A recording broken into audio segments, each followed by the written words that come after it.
Money flows to where it is quoted, managed, and well utilized. There are underlying principles as to how to do this well. In this series of broadcasts, Sam Afemikhe unveils practical time-tested steps to pursuing and achieving value for money with available limited resources. Sam is a chartered accountant and a leading value for money expert. He is also an author with extensive post-qualification experience in Africa and Europe. Sam is the Group Managing Director of SSAC, Advisory and Professionals, which has carried out several value for money reviews, audits, and value for money systems implementation in the oil and gas industry.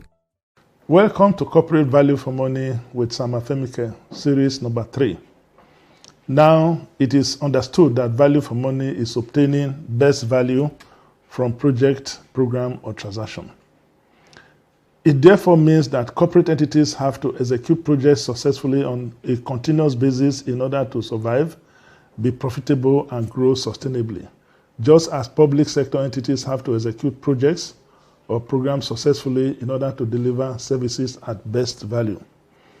In this episode, we'll be discussing how we define project success.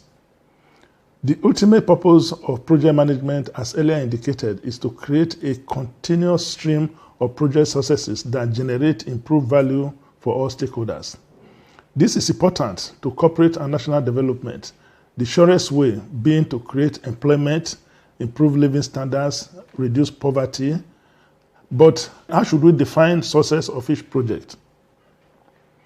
It is very easy for success to be measured, like the 7 blind men that examined an elephant by each of them touching different parts of the elephant to form their view of what the elephant was. For years, customers and contractors each have worked towards different definitions for success. The contractor focused on profit as the only success factor, while the customer was more concerned with the quality of the deliverables and improved output or service. As project management evolved, all of that changed. The modern view of project success is that it starts to be captured as a measure within the triple constraints. The triple constraint can be defined as a triangle with the 3 sides representing time, which is schedule, budget, which is cost, and scope, which is performance, which may include quality, scope, and technical performance. This has given the shorthand saying, deliver this project to scope, on time, and to budget. This was the basis of defining success at project management conception. Managing a project within the triple constraints is always a good idea, but the customer must be satisfied with the end result. A contractor can complete a project within the triple constraints and still find that the customer is unhappy with the end result. Consequently, there can be secondary success factors, which based on the project are more important than the primary factors. These secondary factors include the use of the customer's name as a reference, corporate reputation and image, compliance with government regulations, strategic alignment, technical superiority, ethical conduct, and other such factors. It should be borne in mind that not all project constraints are equal. The prioritization of constraints is performed on a project-by-project basis. The sponsor's involvement in this decision is essential.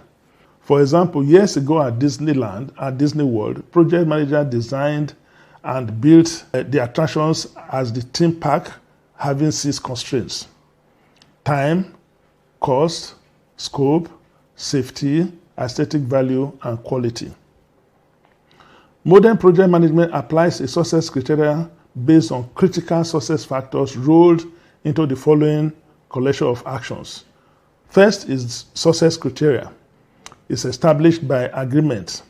At the initial stage of the project managers meet with the client and the stakeholders to come up with stakeholder agreements on what constitutes success of the project. Then you have key performance indicators which are established once the success criteria are agreed upon. The project manager and the team work with the stakeholders to define the metrics and key performance indicators that each stakeholder wishes to track. Metrics and KPIs are agreed and placed on the dashboards.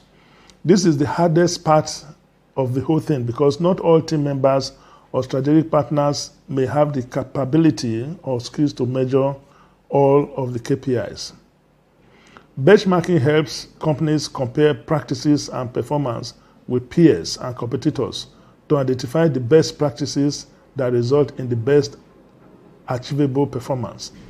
Measures of performance include project outcomes such as safety, cost, execution, duration, design changes, startups, efficiency, and operational performance.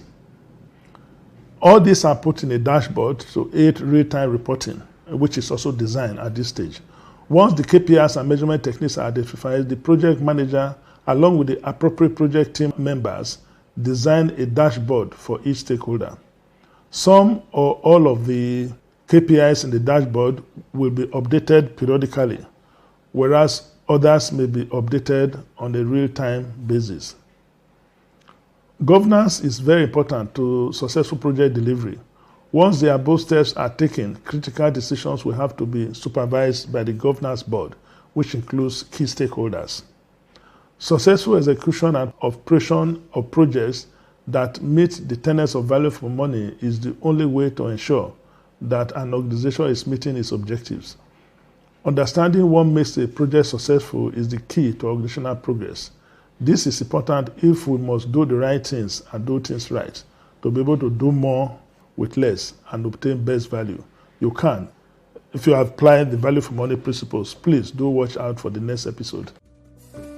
Thank you for watching this episode of Value for Money with Sam Afemikhe. Subscribe to our YouTube channel, Value for Money TV, and connect with Sam Afemikhe on Facebook, LinkedIn, and YouTube. Direct all inquiries to info@samafemikhe.com or call +234 818 492 2710.